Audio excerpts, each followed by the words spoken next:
It seems the COVID-19 situation is about to get worse across the entire world. Now, a man, the head of the World Food Program, who has previously received a Nobel Peace Prize for his work in trying to get food to people in the capitalist world who can't get it because the free market provides, of course. He said that he has a spotlight and a megaphone, being that Nobel Prize, in which to say things to the world that definitely need to be said. And he says that an epidemic of starvation, other than the epidemic of starvation that already exists, is going to show up. In other words, starvation across the world is going to get a lot worse due to the economic impacts of COVID-19. He said we are going to have famines of biblical proportions in 2021, if the situation doesn't actually get any better. There's going to be a huge shortfall in terms of funding necessary to get food to those who need it. And they're looking at basically billions. They're going to fall billions short. This tragedy that we are facing, crises that are really going to be extraordinary over the next, 12 to 18 months. Now, this man, Beasley, said the World Food Program needs about $15 billion a year in order to get food to those that capitalism is not providing for. $5 billion was just to avert famine, and $10 billion to carry out the agency's global program for malnourished children and school lunches, which are often the only meal that some of these youngsters actually get.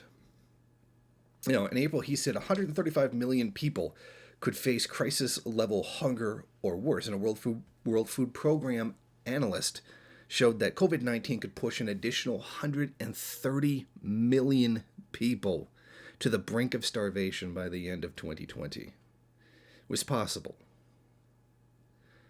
So the threat here is very real.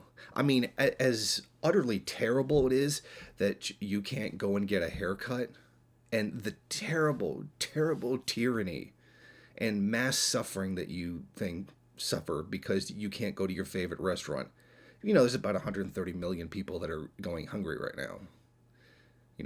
We have to spend $5 billion to stave off an immediate starvation problem, and then another 10 million to get meals to people whereas that's their only meal. So, maybe in that context, maybe the terrible oppression of you not being able to, go out and hang out with your friends and deliberately spread a disease because you clearly don't care about anyone but yourself, maybe pales a little bit in comparison. And that maybe a lockdown where you didn't do much for 2 weeks is not that big of a sacrifice to help stop spread a disease that's, having an economic impact that's hurting all these people. But remember, don't forget to pull out a conspiracy theory about this, and that by doing the lockdown, you are the problem yourself, etc.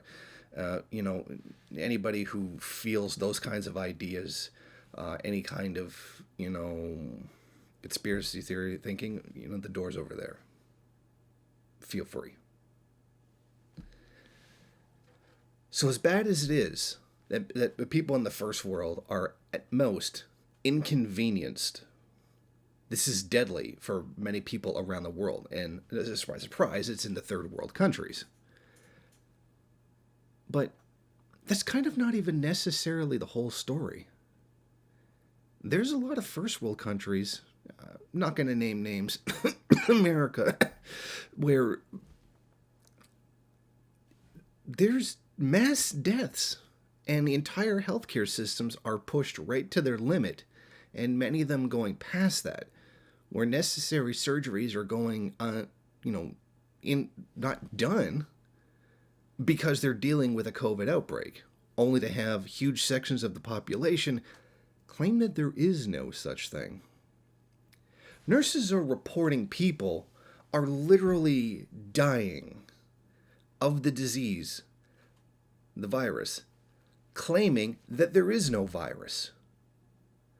Their last breaths are, this is not happening, as it is literally happening. So then rather than use your last words to say, I love you, Mom, I love you, Dad, I love you, everybody, I'm going to be at peace now, or something, like comforting like that, they're saying, this isn't happening, this isn't happening. Almost the emotional version of sticking your fingers in your ears and saying, no, no, no, no, no, no, no.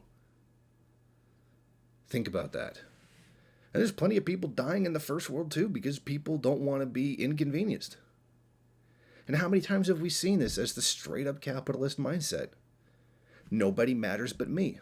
It's all about me, what I want, my desires, my immediate gratification. It's almost a sociopathic way of acting. And that's entirely what capitalism pushes. That is entirely what it's predicated on. And then, lo and behold, that's what you get. It's almost ironic that the very basis of capitalism, the thing that says I'm special more than anybody else and the only person that matters is me, mine, individualism, could very well be the thing that brings it down. Is it ironic or appropriate? In either case, it might very well be the very thing that does this. You know, there's an old Canadian saying that was best personified by the actor Red Green, in which he says, I'm pulling for you. We're all in this together. Keep your stick on the ice. And something as simple as that, something as simple and reasonable as that, is something that's rejected. And I'm not just ragging on Americans here. There's a lot of idiots in Canada, too. There's a lot of these people, too. And a growing contingent of QAnon people in Canada for some reason, which I can't even really figure out because QAnon is specifically talking about the U.S. government. But I digress. Now, I know it sucks not being able to see who you want for Christmas. It does. But could you take, just one day not to kill people because not doing so would inconvenience you? Capitalism is a horrid system that condemns billions to poverty, that condemns you to a job that, frankly, a lot of days I'd rather put a bullet in my head than actually show up to work at. No offense to my actual employer. Sorry about that. But you know what I mean.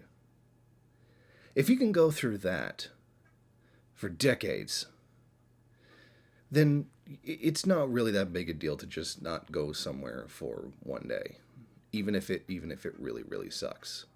I understand. Because in the end, remember, I'm pulling for you. We're all in this together. Keep your stick on the ice. Thank you for watching. If you like this program, then please head over to my Patreon page and set up a monthly donation. It's your donations that keep this program running. Also, if you would like, please rate, comment, subscribe, and share in various social media.